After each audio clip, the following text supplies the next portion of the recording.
जय हिंद साथियों, मेरा नाम सौरभ व्यास। मैं एमपी ग्रुप 2 सब ग्रुप 4 पटवारी परीक्षा में सहायक विकास विस्तार अधिकारी के पद के लिए पात्र हूँ, चयनित नहीं हूँ। चयनित क्यों नहीं हूँ ये आप मुझसे बेहतर जानते हैं। मैं 8 महीने से सारी चीज़ें देख रहा हूँ, सुन रहा हूँ, समझ रहा हूँ और झेल रहा हूँ। लेकिन आज कुछ बातें हैं जो मेरे मन में हैं, कहना चाहता हूँ। वो कितनी प्रभावित होती हैं नहीं पता। आपसे सिर्फ निवेदन इतना है कि आप सफल हैं, असफल हैं, पटवारी के विद्यार्थी हैं, पुलिस के हैं या फिर पीएससी के हैं, जो भी हैं विद्यार्थी हैं, तो आप इस वीडियो को पूरा सुनिएगा। Max to max 10 minute 12 minute आपसे बात करने आया हूँ और आपको पढ़ाने वाले शिक्षकों से 2-4 सवाल हैं जो आप उन तक पहुँचाओगे मेरे थ्रू। चलिए शुरू करते हैं। जैसा आप जानते हैं, ये हमारी परीक्षा मार्च अप्रैल में हुई थी, लगभग 45 दिन चली थी। पहले दिन से आखिरी दिन तक छोटी बड़ी जितनी भी कोचिंग थी, सबके 2, 4, 6 टीचर्स सेंटर से लाइव रिव्यू लेने आ रहे थे, रिव्यू दे रहे थे। कुछ ऐसे टीचर्स जो 4 दिन पहले पढ़ना शुरू किए थे और 8 दिन बाद टीचर बन गए, वो भी पेपर दे के आए। उन्हें समझ में आ गया था कि हमारा कुछ नहीं होने वाला, लेकिन हम किसी का कुछ नहीं होने देंगे। उन्होंने रिव्यू लिया, रिव्यू दिया। अब आपको पता है कि हर सेंटर से हमें हर दिन 1-2 बच्चे ऐसे मिल रहे थे जिनका कहना था कि उनके नंबर 145, 150, 165 वाले भी मिले थे। मतलब पढ़ के तो गए थे वो लोग। अगर आप पढ़े लिखे हैं तो आप कैलकुलेशन कर लीजिएगा कि 45 दिन में हर सेंटर से हर शिफ्ट में 2 से 3 बच्चे 140 वाले हैं, 140 प्लस वाले हैं। तो पढ़े लिखे बच्चे इतने तो थे कि 8000 वैकेंसी को पूरा कर सकें। लेकिन मैं मानता हूँ और जानता भी हूँ कि कोई भी भर्ती, चाहे मध्य प्रदेश में हो, चाहे यूपी में हो, बिहार में हो, कहीं भी हो, बिना धोखाधड़ी के पूरी नहीं होती है। लेकिन 8000 की 8000 तो नहीं बिकी, क्योंकि मैंने तो नहीं खरीदी। मेरे नंबर अच्छे हैं, 158 नंबर है ना। और ना ही मेरे जैसे 1000 बच्चों ने खरीदी हैं जो दिन रात मेहनत करके सिलेक्ट हुए हैं। तो मेरा सवाल आपसे इतना है कि क्या 10 लाख फॉर्म भरने वाले बच्चे सब पास हो जाते, सबको सीट मिलती? नहीं मिलती। लेकिन आंदोलन में जो परिणाम आने के बाद हुआ, 10 लाख सारे एक साथ बोले कि भर्ती कैंसिल कर दो, हमारे साथ धोखा हुआ है, फर्जीवाड़ा हुआ है। माना मैंने, फर्जीवाड़ा हुआ है, धोखा हुआ है। किसके साथ? उन बच्चों के साथ जो 1 point, 2 point, 10 point, 1 number, 2 number से रह गए। उन सैकड़ों या हजारों बच्चों की वजह से जिन्होंने धोखे से पेपर में अच्छे नंबर लेके आए। चलिए, मैं इस बात से सहमत हूं कि भर्ती के लिए एक निष्पक्ष जांच होनी चाहिए, जो कि हो रही है।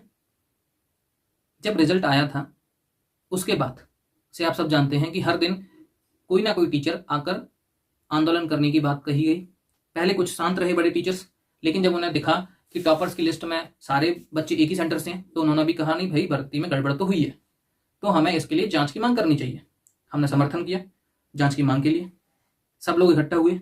आपको पता कितना बड़ा आंदोलन हुआ। फिर उसमें कुछ राजनीति भी हुई। कुछ जितने भी दल हैं, एबीपी वाले हैं, कांग्रेस वाले हैं, संगठन वाले हैं, उन सब ने भी अपना एक प्रतिक्रिया की उस पर कि फर्जीवाड़ा हुआ है, धोखाधड़ी हुई है। तो फिर हमारे जो सीएम थे पहले वाले, मामा जी, उन्होंने उस पर स्थगित कर दिया उसको कि अब ये जो प्रक्रिया है वो जांच के बाद पूरी की जाएगी। चलिए, हम संतुष्ट हुए कि जांच होगी। जांच आने तक या मतलब कह सकते हैं कि आज तक कई दल मतलब 2 दल हैं। एक वो जो कह रहा है कि फर्जीवाड़ा हुआ है और एक वो जो कह रहा है कि फर्जीवाड़ा हुआ है।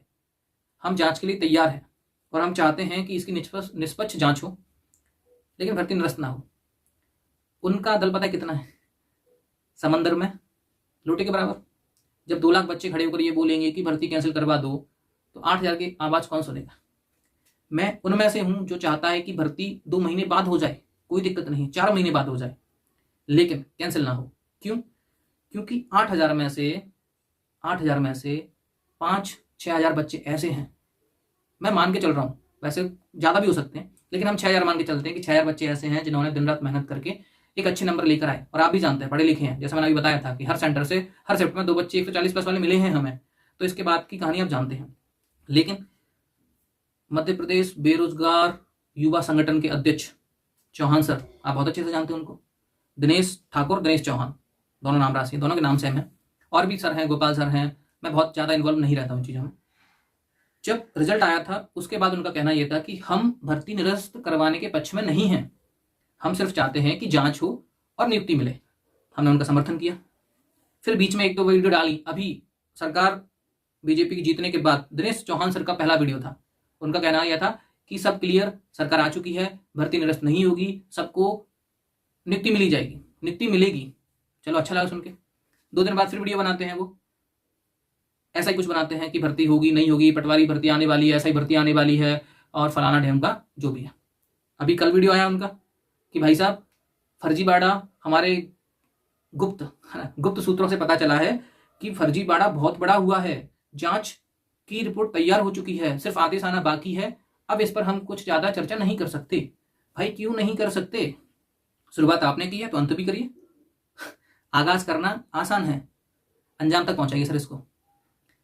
आपने भर्ती को निरस्त करवाने के लिए मांग नहीं की थी, तो फिर मांग जो हमने की थी कि जांच हो, तो जांच होने के बाद उसमें जो दोषी पाए जाएं उनको सजा दी जाए। और यदि ये लगता है कि निरस्त करना बेहतर उपाय है,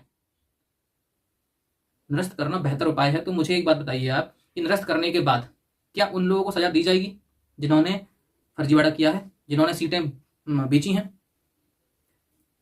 अरे सर, अगर जांच हुई है और फर्जीवाड़ा मिला है तो उनके नाम लाइए, उनको सजा दीजिए। नीचे 8,000 बच्चे हमारे पास अभी भी ऐसे होंगे जो मेहनत करके नंबर लेके आए थे, उनको ऊपर लेके आइए, रिजल्ट दोबारा बन सकता है। भाई 80,000 लोग फर्जीवाड़ा करके लगे होंगे तो बाकी के 8 लाख तो पढ़ के लगे थे ना, उन्होंने तो पढ़ के पेपर दिया है ना। तो निरस्त करना तो कहीं से कहीं तक कोई सॉल्यूशन नहीं है। लेकिन अब हमारे जो शिक्षकगण हैं वो सब इस तरफ झुकते जा रहे हैं कि भर्ती निरस्त हो रही है, निरस्त हो जाएगी। तो सरकार को तो पॉइंट मिल गया ना कि जिन लोगों ने आवाज उठाई थी वही कह रहे हैं कि भर्ती निरस्त कर दो, हो सकती है, हो रही है, फर्जीवाड़ा बहुत हुआ है, घपला बहुत हुआ है, जांच में ऐसा आया है वैसा आया है, तो सरकार तो आसानी से निरस्त कर सकती है। फिर आवाज उठाने वाला बच्चा कौन? 8,000 बच्चों की कोई नहीं सुनेगा। जिनकी सुन रहे हैं वो यही कह रहे हैं। Aditya Patel sir, winner institute वाले, पहली बार उन्होंने आंदोलन भाग लिया, इतना बड़ा भाग लिया कि आपको पता है कि महाआंदोलन बन गया वो। उस दिन से आज तक वो शांत है। सर, आप जैसे इंस्टीट्यूट वाले हजारों बच्चों को पढ़ा रहे हैं तो कम से कम आपको अपनी पढ़ाई पर तो भरोसा होना चाहिए था ना कि आपने जिस बच्चे को पढ़ाया है उस बच्चे ने मेहनत से नंबर लेके आया है। आपने पढ़ाया है, दीप्ति एकेडमी जो पढ़ाते हैं दिनेश ठाकुर सर, बड़ी बड़ी बातें करते हैं, वो पढ़ाते हैं, अच्छा पढ़ाते होंगे, मैंने तो नहीं पढ़ा। लेकिन एक बात बताइए मुझे कि इन टीचर्स को अपने पढ़ाए बच्चे पर इतना भरोसा नहीं है कि 8,000 में से कम 6,000 बच्चे उनके पढ़ाए हुए हों, सारे फर्जीवाड़े वाले? नहीं हो सकता ना सर। एबीपी न्यूज वाले, एमपी तक वाले, ललन टॉप वाले, इन्होंने घर घर जाकर इंटरव्यू लिए, है ना, उन अभ्यर्थियों के जो संदिग्ध थे। अच्छी बात है, उन्होंने आवाज को उठाया, हर दिन एमपी तक वालों ने 1-1 घंटे की लाइव कन्वर्सेशन की, अच्छी बात है। ललन टॉप वाले के इंटरव्यूज बड़े बड़े आए, अच्छी बात है। लेकिन आज कोई क्यों कुछ नहीं कह रहा है?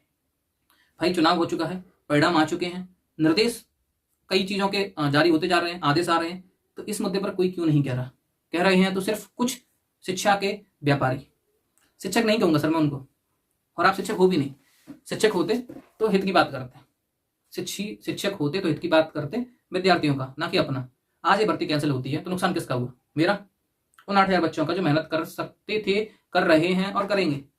कर सकते थे क्या? कर किया उन्होंने मेहनत, तभी तो लगे हैं वो।